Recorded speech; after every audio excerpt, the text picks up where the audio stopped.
Hello everyone, स्वागत है आप सभी का आपके अपने YouTube channel determination study platform में। आज की इस वीडियो में हम बात करने वाले हैं क्लास 10th के इंग्लिश के मोस्ट इंपोर्टेंट क्वेश्चंस के बारे में, जो कि आपके 2024 बोर्ड एग्जामिनेशन के लिए काफ़ी इंपोर्टेंट है।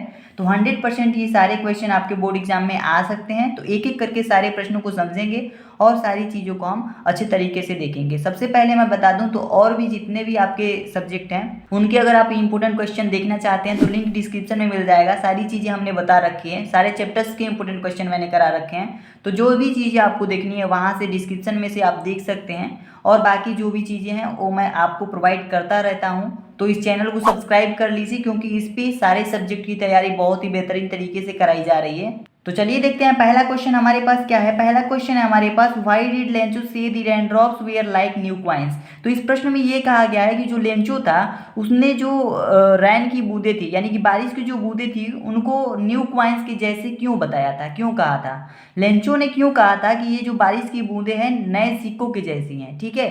तो इसका उत्तर आपके पास हो जाएगा, आंसर इसका लिखेंगे, Lencho said that the raindrops were like new coins.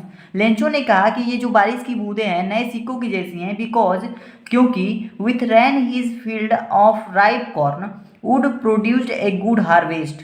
क्योंकि ये बारिश की जो बूंदें हैं वो हमारे खेतों के जो पके हुए फसल हैं उस पर अगर पड़ती हैं तो एक अच्छी पैदावार होगी।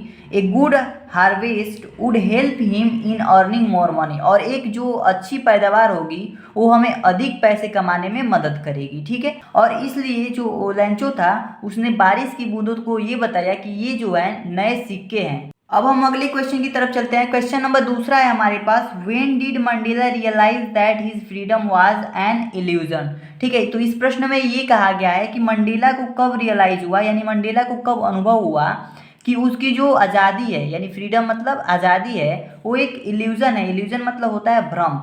जो आज़ादी है उसकी वो एक इल्यूजन है, ऐसा मंडेला को कब लगा। तो इस प्रश्न का आंसर हो जाएगा, Mandela realise that his freedom was an illusion when he discover as a young man. तो इसका आंसर ये होगा कि जब वह एक युवा व्यक्ति बन गया, जब वो युवा हो गया, तब उसे एहसास हुआ, तब उसे पता चला कि जो उसकी आज़ादी है वो बस एक भ्रम है, बल्कि वो आज़ाद नहीं है। दैट की his freedom had already been taken from him. तो उसकी जो आज़ादी थी वो पहले ही उससे ले ली गई थी, ठीक है। तो इसका आंसर आपका ये हो जाएगा। तीसरे प्रश्न को देखते हैं। तीसरा प्रश्न हमारे पास क्या है, what was the young seagulls experience during his first flight. First flight के दौरान जो सीगल था उसने क्या अनुभव किया, ठीक है। फर्स्ट फ्लाइट के दौरान सीगल ने क्या अनुभव किया, इसका आंसर आपके पास हो जाएगा, as the young seagull fell from the ledge. Young seagull ने थोड़ी ऊंचाई पर जाने के बाद से गिरना महसूस किया, गिरना फील किया, गिर गया। He was field with fear, वह बहुत डरा हुआ महसूस किया। But soon his wings spread out and he found himself flying, ठीक है। लेकिन जल्द ही, बट सुन मतलब लेकिन जल्द ही, हिज विंग्स स्प्रीड, उसके जो पंख थे वो बाहर निकल आए, and he found himself flying, और उसने पाया कि वह उड़ रहा है। अपॉन रियलाइजिंग दैट, इसके बाद से उसे अनुभव हुआ, ही वॉज फाइनली फ्लाइंग, अंततः वह उड़ रहा है। The young seagull was enjoyed, young seagull इस प्रकार से अपना इंजॉय किया और बहुत ही प्रसन्न हुआ, ठीक है। नंबर 4 है हमारे पास, why does Anne want to keep a diary. Anne जो थी वो अपने पास एक डायरी क्यों रखना चाहती थी, इसका आंसर होगा, Anne want to keep a diary because she feels that she has no true and sincere friend. क्योंकि वो अन्नी जो थी अपने पास डायरी इसलिए रखना चाहती थी क्योंकि वो फील करती थी, महसूस करती थी कि उसके पास कोई सच्चा और सिंसियर दोस्त नहीं है, ठीक है, सिंसियर कोई फ्रेंड नहीं है, with whom she could share her secret, जिसके साथ वो अपनी सीक्रेट यानी गुप्त बातों को शेयर कर पाए, ऐसे कोई दोस्त उसके पास नहीं थे। So she believed that she could do so with her, तो इसलिए वह इस पे विश्वास करती थी कि वो अपनी डायरी में वो सारी कुछ करेगी, who would act as a best friend, जो उसके साथ एक बेस्ट फ्रेंड के जैसा व्यवहार करेगा। अगला प्रश्न हमारे पास 5वां है, why was the pilot shocked after hearing the women's words. जो औरत थी, औरत की बातों को सुनकर, औरत के शब्दों को सुनकर जो हमारे पास पायलट था वो शॉक्ड क्यों हो गया। औरत की बातों को सुनने के बाद जो पायलट था शॉक्ड क्यों हो गया, इसका आंसर होगा, the pilot was shocked after hearing the women's words. जो पायलट था वो शॉक्ड हो गया वुमेन्स की बातों को सुनकर, बिकॉज क्योंकि सी टोल्ड हिम दैट, क्योंकि उसने कहा, जो वुमेन थी उसने कहा, she had not seen other aeroplanes flying that night on the radar. तो रडार क्या होता है, जिसपे एरोप्लेन की सिग्नल मिलती हैं। तो उसने कहा, जो औरत थी उसने कहा कि उसने कभी भी एरोप्लेन को उड़ते हुए नहीं देखा है रात में उस रडार पे। ठीक है, तो इस तरीके से अगर इस आंसर को लिखेंगे तो आपके पूरे पूरे अंक मिलेंगे। तो आशा करता हूँ ये 5 क्वेश्चन आपको जरूर समझ में आए होंगे, और सारी चीज़ों का मैं हिंदी अनुवाद भी करते जा रहा हूँ, तो अच्छे से समझते जाइएगा। चूँकि टाइम कम लगे इसलिए मैं जल्दी जल्दी सारी चीज़ों को बताते जा रहा हूँ। ठीक है, क्वेश्चन छठा है हमारे पास, what did Rajveer see while looking outside from the train. Train के बाहर राजवीर ने क्या देखा? तो इसका आंसर हो जाएगा आपका while looking outside from the window of the train. Train के खिड़की के बाहर जब राजवीर ने देखा तो राजवीर सा greenery all round around. Rajveer ने देखा कि ग्रीनरी मतलब चारों तरफ क्या थी, हरियाली थी। ठीक है, फर्स्ट ही सा द ग्रीन पैडी को हम राइस कहते हैं। पैडी मतलब जो हमारे पास चावल होता है, धान की खेती होती है। धान के खेतों को देखा, हरे भरे धान के खेतों को देखा। Which gave way to the tea bushes, जो रास्ता देते हुए दिख रहे थे टी बूसेस को, यानी कि जो चाय की खेती होती है। Against the backdrops of density wounded hills, और जंगली और पहाड़ी इलाकों को देखा। ही सा ए सी ऑफ टी गार्डन। तो यहाँ पे कह रहा है कि उसने एक चाय का बगीचा देखा जो समुद्र जैसा था। एक समुद्र जैसा उसने चाय का बगीचा देखा। चाय का बगीचा कुछ ऐसा था कि वो एक महासागर जैसा लग रहा था। दैट की we are pure to the same height, वो जो जितने भी चाय की खेत में जितने भी फसल थे वो सेम हाइट के थे।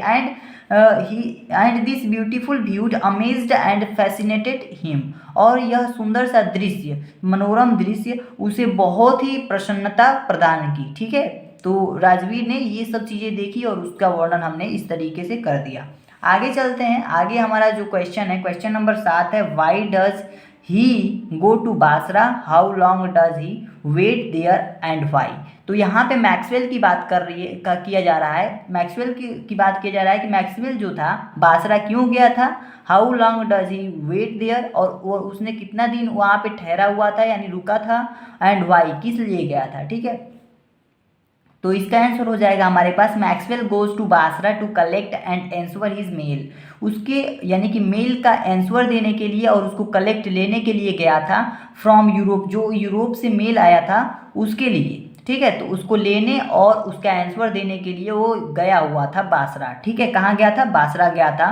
उसके बाद से Maxwell waited there for 5 days. ठीक है, तो मैक्सवेल कितने दिन तक वहाँ पे वेट किया था, इंतजार किया था? 5 दिनों तक इंतजार किया था। बिकॉज क्योंकि his mail had not arrived, क्योंकि उसके जो मेल थे वो अभी तक पहुँचे नहीं थे। ठीक है, तो इस तरीके से आपको सारे आंसर लिखने हैं। बहुत ही सिंपल लैंग्वेज में मैंने यहाँ पे आपको सारे इंपॉर्टेंट क्वेश्चन को बता रहा हूँ। अभी तक चैनल को सब्सक्राइब नहीं किया तो चैनल को सब्सक्राइब कर दीजिए। क्वेश्चन नंबर 8 है हमारे पास, what was the effect of observing the suffering of the world on Buddha. यानी कि संसार की पीड़ा को देखकर, संसार की पीड़ा को यानी सफरिंग ऑफ द वर्ल्ड, संसार की पीड़ा को देखकर जो बुद्ध थे, बुद्ध पर क्या इफेक्ट पड़ा। ठीक है, क्या प्रभाव पड़ा? तो इसका आंसर हो जाएगा, by observing the suffering of the world, संसार की पीड़ाओं को देखकर बुद्धा मूव्ड अलॉट, बुद्धा क्या हुए? शीघ्र घूमे, and at once went out into the world to seek enlightenment. ठीक है, तो इसका मतलब यह है कि वो तुरंत निकल पड़े संसार के ज्ञान की खोज में। ठीक है, तो संसारिक ज्ञान, जो संसार का जो सच्चा ज्ञान था उसकी खोज में वो तुरंत निकल पड़े। क्वेश्चन नंबर 9 है, what was Wally's favourite pastime. Wally's का जो फेवरेट पास टाइम था वो क्या था? वलीज जो थी अपना जो टाइम पास करती थी उसके लिए फेवरेट तरीका क्या था उसका? तो Wally's favourite pastime was to stand in the front doorway of our house. ठीक है, तो इसमें कहा जा रहा है कि जो वलीज थी ये अपने घर के दरवाजे के सामने खड़ा होना पसंद करती थी और इस तरीके से अपना टाइम पास करती थी। एंड वॉच, और वह देखती थी what was happening in the street outside, मोहल्ले में क्या क्या कुछ घटित हो रहा है, क्या क्या हो रहा है, ये सब देखना उसे अच्छा लगता था और यही सब दरवाजे पे खड़ा होकर के ये करती थी। ठीक है, कौन करती थी? वलीज करती थी, वली। ठीक है, अगला जो हमारे पास अंतिम क्वेश्चन हमारे पास है 10वां नंबर क्वेश्चन है, why was Mr Keesing annoyed with Anne. Annoyed मतलब गुस्सा। What did he ask her to do. जो मिस्टर किसिंग थे, जो टीचर थे अन्नी के, उन्होंने क्यों अन्नी पर गुस्सा दिखाया। What did he ask her to do. और उन्होंने क्या करने को कहा, अन्नी को क्या करने को कहा। Mister Keesing was annoyed with Anne because she talked very much in the class. Anne पर इसलिए गुस्सा हुए थे किसिंग, मिस्टर किसिंग जो थे अन्नी पर इसलिए गुस्सा हुए क्योंकि जो अन्नी थी वो बहुत बातें करती थी क्लास में, ठीक है, कक्षा में बहुत ज़्यादा बातें करती थी। ही असाइंड हर एक्स्ट्रा होमवर्क। जो मिस्टर किसिंग थे उन्होंने क्या किया, एक्स्ट्रा होमवर्क, अधिक होमवर्क उसको दिया अन्नी को। Asking her to write an essay on the subject a chatterbox. ठीक है, तो उन्होंने कहा, उससे कहा, किससे कहा, अन्नी से कहा कि उसे एक ऐसे लिखना है, किस पे, ए चैटरबैक्स पर उसे ऐसे लिखना है। चैटरबैक्स मतलब होता है गपशप, यानी गपशप बातों को करने वाला, ठीक है। तो इस पे उसे एक निबंध लिखने को के लिए कहा। कि कौन कहा, मिस्टर किसिंग ने कहा, किसको कहा, अन्नी को कहा। तो इस तरीके से आपके ये 10 इंपोर्टेंट क्वेश्चन हो गए। आशा करता हूँ ये सारे क्वेश्चन आपको बहुत अच्छे तरीके से समझ में आए होंगे। किसी भी तरीके की कोई भी प्रॉब्लम हो तो कमेंट करके जरूर बताइएगा। अगला जो वीडियो है उसमें आप किस सब्जेक्ट का इंपोर्टेंट क्वेश्चन देखना चाहेंगे आप कमेंट करके जरूर बताइएगा। आज के लिए इतना ही रखते हैं। अगर आपने अभी तक चैनल को सब्सक्राइब नहीं किया तो चैनल को सब्सक्राइब कर लीजिए। मिलते हैं नेक्स्ट वीडियो में, तब तक के लिए धन्यवाद।